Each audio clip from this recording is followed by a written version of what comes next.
The new home sales and price data is very important because it's on-time reporting of what's happening right now in the market rather than a lag like existing home sales, um, and is a solid 10% of all home selling activity across the US, okay? So sales of new homes in the US increased by 1.5% in August to 740,000 homes from 729,000 in July. So that's nice to see that the housing market in the US is still very strong. And compared to 1 year ago, it's down 24.3% in August from August of 2020 when it was 977,000. Of course, we know that last year there was really a frenzy of home buying, whether new or existing. As you can see on the graph, the black line is the new home sales from, May until August, shooting up and then leveling off just a little bit, recovering back down as you would expect in the waning months of last year, and then but really coming back up again from November until January. A little bit of a bobble, which tracks extremely well with the lumber prices, the three colored lines, your western spruce, eastern spruce, southern pine 2x4. And so where that black line is now ending in August of 2021, and where those lumber prices have landed at for this time of year to flatten out, correlates really very well. It'll be interesting to see towards the end of this year what happens there, but my suggestion is that it's not going to go down. Okay, so now these new home prices, there's a real underpinning of demand there that is just not going away. Now, what kind of demand it is, we're not sure yet. Everybody is aware of what happened in 2004, 2005 with the speculation, the really should be criminal zero interest or negative interest mortgages that caused a huge amount of home buying activity. That was a bubble which popped and really caused a lot of devastation as 10-year depression in new home building, as I was explaining in an earlier video. Now, these ever-increasing new home prices, we'll find out in the future whether that's real people buying homes that they're going to move into, or if it's people buying a second home that they're using as an investment, or whether it's investment houses buying up tracts of land, or new homes that are being built, which I've been hearing is happening.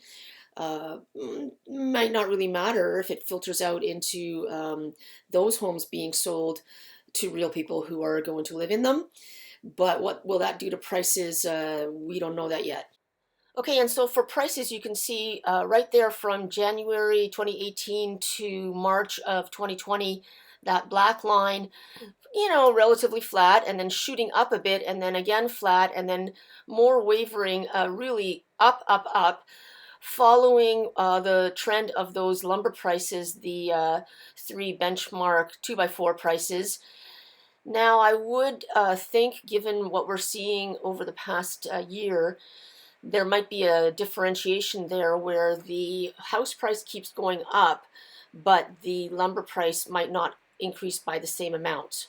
And so just real quick, this is the benchmark Western spruce price that was in the graph previously. The blue line is this year, and you can see what I mean about how just in the past few weeks it looks like it has reached the bottom and is starting to increase, mirroring very closely the yellow line, which was last year. The indication, I would say, for home prices in the US, well, it kind of looks like the home prices are rising more and more quickly than the lumber prices are right now. We'll see next year how that goes. And so the median price of a new home sold in August was US $390,900, which is up from $390,000 in July. keeps going up.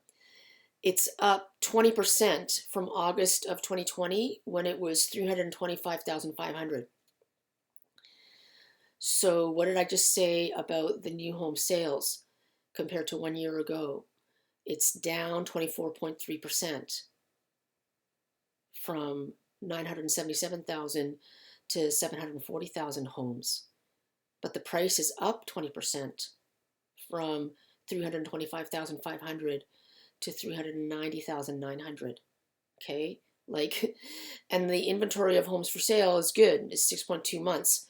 So what's going on there? Something interesting is happening, and that's why I was showing you the graphs of the trend of the home sales and the prices compared to the lumber prices, so that we can see in previous years where we knew what was happening in the market and we know what was happening with lumber manufacturing to now to try to figure out what do we think might be able to happen to the end of this year. Something that has come up in these data releases, which I never really paid attention to before, that I'm finding extremely striking, that is being brought to our attention by the census and the realtors, is the ratio of homes under construction or even yet to be built in this mix of homes sold and prices is 78%. 78% of new homes sold in the US for August had not been completed or even hadn't been started yet. That's more than 10% higher than normal. Normal, it's like 64%, something like that, right? So check back with us often. You can subscribe here to my YouTube. I try to do these on a reasonably frequent basis. I do update the website more often, madisonsreport.com. The link is in my caption and in my bio. And then when you're on my website, across the top menu there where it says subscribe, if you fill in the form to subscribe to the actual data, there is a box that you can select to ask for a sample. You can see, I'll send you a PDF of the this week, whatever week you ask for that week, what the prices are. You can see the list of the 450 lumber and panel commodities that we cover every week. And we also include the commentary file with that, which, just the prices alone doesn't necessarily tell you anything. The commentary explains Western spruce, Eastern spruce, Southern pine, studs, MSR, machine stress rated lumber, your Douglas fir, green and kiln dried, and the cedar, and then your plywood, your OSB oriented strand board as well. Dynamics in the market, what the mills are saying, what's their order file, what's their inventory, and all of these very juicy details that we include for subscribers to the dashboard, that they get to see it when it comes out every Friday morning, not 2 weeks later when I post it on the website or a month later when I make a YouTube. Okay, great.